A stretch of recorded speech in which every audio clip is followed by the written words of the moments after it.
Welcome to today's Walk Through the Bible by historical category.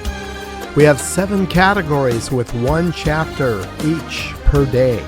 This will take us through the Bible in less than 9 months. This English Standard Version of the Bible is being read by my favorite Christian voice, Max McLean. Our second category walks us through Israel's history, beginning with the book of Joshua through the book of Esther. 2 Chronicles 31. Now when all this was finished, all Israel who were present went out to the cities of Judah, and broke in pieces the pillars, and cut down the Ashram, and broke down the high places and the altars throughout all Judah and Benjamin, and in Ephraim and Manasseh, until they had destroyed them all. Then all the people of Israel returned to their cities, every man to his possession. And Hezekiah appointed the divisions of the priests and of the Levites, division by division, each according to his service, the priests and the Levites, for burnt offerings and peace offerings, to minister in the gates of the camp of the Lord, and to give thanks and praise. The contribution of the king from his own possessions was for the burnt offerings of morning and evening, and the burnt offerings for the Sabbaths, the new moons, and the appointed feast, as it is written in the law of the Lord. And he commanded the people who lived in Jerusalem to give the portion due to the priests and the Levites, that they might give themselves to the law of the Lord. As soon as the command was spread abroad, the people of Israel gave in abundance the first fruits of grain, wine, oil, honey, and of all the produce of the field. And they brought in abundantly the tithe of everything. And the people of Israel and Judah, who lived in the cities of Judah, also brought in the tithe of cattle and sheep, and the tithe of the dedicated things that had been dedicated to the Lord their God, and laid them in heaps. In the 3rd month they began to pile up the heaps, and finished them in the 7th month. When Hezekiah and the princes came and saw the heaps, they blessed the Lord and his people Israel. And Hezekiah questioned the priests and the Levites about the heaps. Azariah, the chief priest who was of the house of Zadok, answered him, Since they began to bring the contributions into the house of the Lord, we have eaten and had enough and have plenty left. For the Lord has blessed his people, so that we have this large amount left. Then Hezekiah commanded them to prepare chambers in the house of the Lord, and they prepared them. And they faithfully brought in the contributions, the tithes, and the dedicated things. The chief officers in charge of them was Conaniah the Levite, with Shimei his brother as second, while Jehiel, Azaziah, Nahath, Asahel, Jeremoth, Jozabad, Elial, Ismachiah, Mahath, and Benaiah were overseers, assisting Conaniah and Shimei his brother, by the appointment of Hezekiah the king and Azariah the chief officer of the house of God. And Kor the son of Imnah the Levite, keeper of the east gate, was over the freewill offerings to God, to apportion the contribution reserved for the Lord and the most holy offerings. Eden, Meniamin, Jeshua, Shemaiah, Amariah, and Shechaniah were faithfully assisting him in the cities of the priests, to distribute the portions to their brothers, old and young alike, by divisions, except those enrolled by genealogy, males from 3 years old and upward, all who entered the house of the Lord as the duty of each day required, for their service according to their offices, by their divisions. The enrollment of the priests was according to their fathers' houses. That of the Levites from 20 years old and upward was according to their offices, by their divisions. They were enrolled with all their little children, their wives, their sons, and their daughters, the whole assembly, for they were faithful in keeping themselves holy. And for the sons of Aaron, the priests who were in the fields of common land belonging to their cities, there were men in the several cities who were designated by name to distribute portions to every male among the priests, and to every one among the Levites who was enrolled. Thus Hezekiah did throughout all Judah, and he did what was good and right and faithful before the Lord his God. And every work that he undertook in the service of the house of God, and in accordance with the law and the commandments, seeking his God, he did with all his heart, and prospered.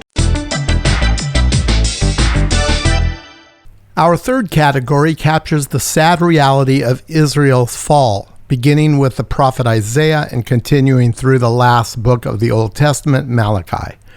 We see how God sent Israel prophets to call her back through repentance, yet foretelling of their imminent collapse as a nation, yet giving them hope for the distant future when they would eventually be restored and they finally would realize the fulfillment of all God's promises to them in the coming millennial kingdom.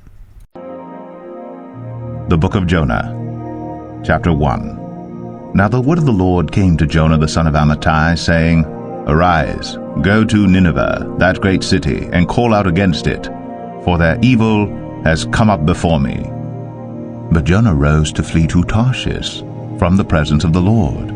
He went down to Joppa and found a ship going to Tarshish. So he paid the fare and went on board to go with them to Tarshish, away from the presence of the Lord. But the Lord hurled a great wind upon the sea, and there was a mighty tempest on the sea, so that the ship threatened to break up. Then the mariners were afraid, and each cried out to his God. And they hurled the cargo that was in the ship into the sea to lighten it for them. But Jonah had gone down into the inner part of the ship, and had lain down and was fast asleep. So the captain came and said to him, What do you mean, you sleeper? Arise, call out to your God. Perhaps the God will give a thought to us, that we may not perish. And they said to one another, Come, let us cast lots, that we may know on whose account this evil has come upon us. So they cast lots, and the lot fell on Jonah. Then they said to him, Tell us on whose account this evil has come upon us. What is your occupation? And where do you come from? What is your country? And of what people are you? And he said to them, I am a Hebrew, and I fear the Lord, the God of heaven, who made the sea and the dry land. Then the men were exceedingly afraid, and said to him, What is this that you have done? For the men knew that he was fleeing from the presence of the Lord, because he had told them. Then they said to him, What shall we do to you, that the sea may quiet down for us? For the sea grew more and more tempestuous. He said to them, Pick me up, and hurl me into the sea. Then the sea will quiet down for you, for I know it is because of me that this great tempest has come upon you. Nevertheless the men rowed hard to get back to dry land, but they could not, for the sea grew more and more tempestuous against them. Therefore they called out to the Lord, O Lord, let us not perish for this man's life, and lay not on us innocent blood, for you, O Lord, have done as it pleased you. So they picked up Jonah and hurled him into the sea, and the sea ceased from its raging. Then the men feared the Lord exceedingly, and they offered a sacrifice to the Lord, and made vows. And the Lord appointed a great fish to swallow up Jonah, and Jonah was in the belly of the fish 3 days and 3 nights. Our fourth category encompasses the books of the Old Testament known as the wisdom literature. These books include Job and Psalms, Proverbs, Ecclesiastes, and the Song of Solomon. Proverbs 19. Better is a poor person who walks in his integrity than one who is crooked in speech and is a fool. Desire without knowledge is not good, and whoever makes haste with his feet misses his way. When a man's folly brings his way to ruin, his heart rages against the Lord. Wealth brings many new friends, but a poor man is deserted by his friend. A false witness will not go unpunished, and he who breathes out lies will not escape. Many seek the favor of a generous man, and everyone is a friend to a man who gives gifts. All a poor man's brothers hate him. How much more do his friends go far from him? He pursues them with words, but does not have them. Whoever gets sense loves his own soul. He who keeps understanding will discover good. A false witness will not go unpunished, and he who breathes out lies will perish. It is not fitting for a fool to live in luxury, much less for a slave to rule over princes. Good sense makes one slow to anger, and it is his glory to overlook an offense. A king's wrath is like the growling of a lion, and his favor is like dew on the grass.